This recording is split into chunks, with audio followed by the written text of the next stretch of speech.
Today on Comicstorian, we're going to be doing another Batman as a Detective storyline in Detective Comics 1028. It's a standalone issue with a standalone storyline. But this is the Comicstorian channel, where I take some of your favorite trade paperbacks and single issues and I break them down into digestible bites to help you understand. We give you a synopsis of the storyline, cutting out some fluff, key panels, and some of the text, so that you know what is going on in the comic book and can buy the next issue by going to your local comic book store or going to your local digital retailer. Or just buy this issue and get it for your collection. Enjoy the extra art and the extra context.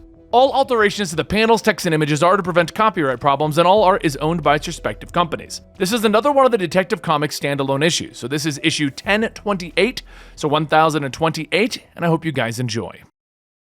It was a late night in Gotham City as Detective Richard Godis drives through Gleason's self-storage. He tells the others on the phone that he's pulling in now, the deposit's being made. But as he pulls up, the sound of a horse galloping can be heard, and an eerie voice stating, "Evening, detective," or should I say, retired. Richard turns back asking who could this be, but he quickly realizes it's someone who should be dead. Before Richard has a chance, the ghost of Jack Holman rides up telling him, "So are you," and he shoots Richard's right hand. The next day, the GCPD holds a funeral for Richard, which many high-profile people attend, including Bruce Wayne.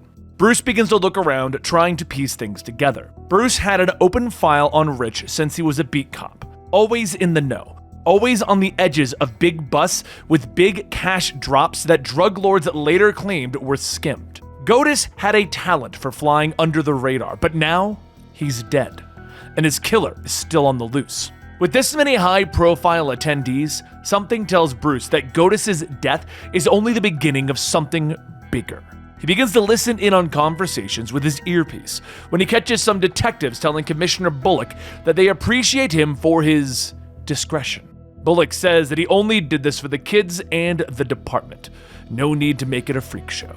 Another group of detectives then state that the deposit was confirmed, but his head was cut clean off. That didn't sit right with Bruce. So later that night, after everyone had gone to bed, he put on the bat suit and headed to the grave. With the help of Mr. Terrific, Batman had a new tool to help x-ray his surroundings. Might not be as good as Superman's x-ray vision, but he should be fine. He scans the grave to see Richard's body and notices two things. One, the gunshot wound to the hand. Second, his head was cut off. His spine was severed between the C1 and C2 vertebrae. He then goes to the police department to try and find more clues in the case when he pulls out the bullet found in Richard's hand. That bullet came from a .357 Service 6 revolver. Only some of the old-timers still carry revolvers instead of the department-issued Glock. Time for him to dig deeper. Over the next 2 days, 2 more people were killed by the ghost of Jack Holman, the second being a judge.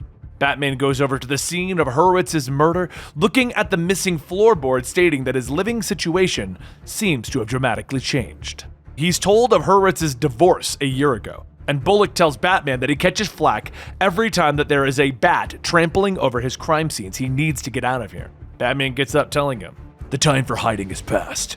Any more details about these 2 similar murders?" Bullock asks, "How did you get out of here? Next time I'm gonna tell the officers to shoot to kill if you walk back behind the tape again." Batman jumps out of the window. "No, you won't." With 3 people now dead, another detective talks on the phone that it doesn't take a math whiz to figure out that they are the last ones. They got too greedy. He's going to head out of town for a bit. He might want to do the same.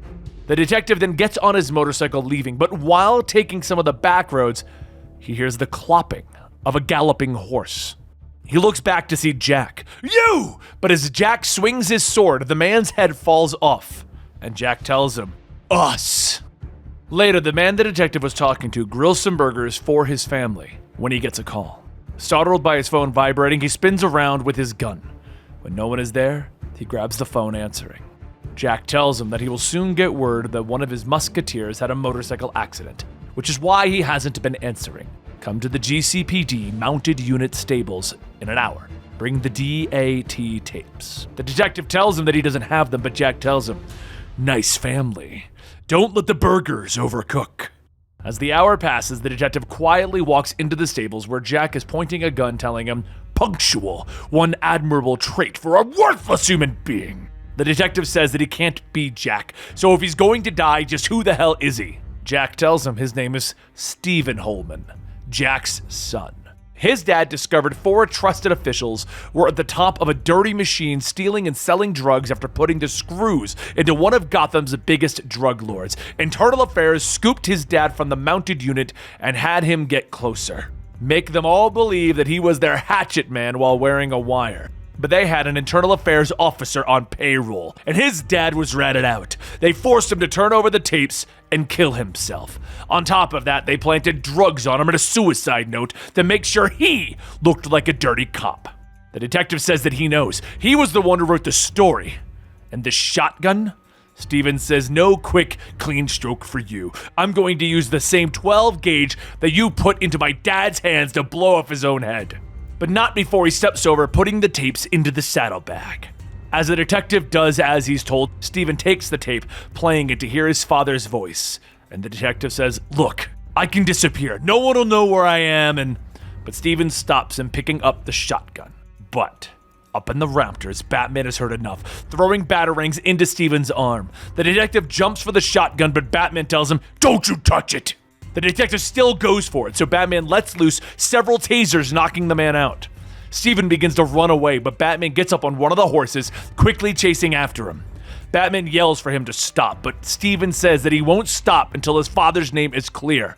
Steven makes a turn for the terminal, riding through the crowded halls, but Batman shouts, you're putting innocent people in danger! Steven turns back, firing his gun, and I will finish what I started! Once Batman is in range, Batman throws a batarang to stop him from shooting. Then he fires the grappling hook, pulling Steven off of the horse. Batman hops down from his horse, telling him, your midnight ride's come to an end.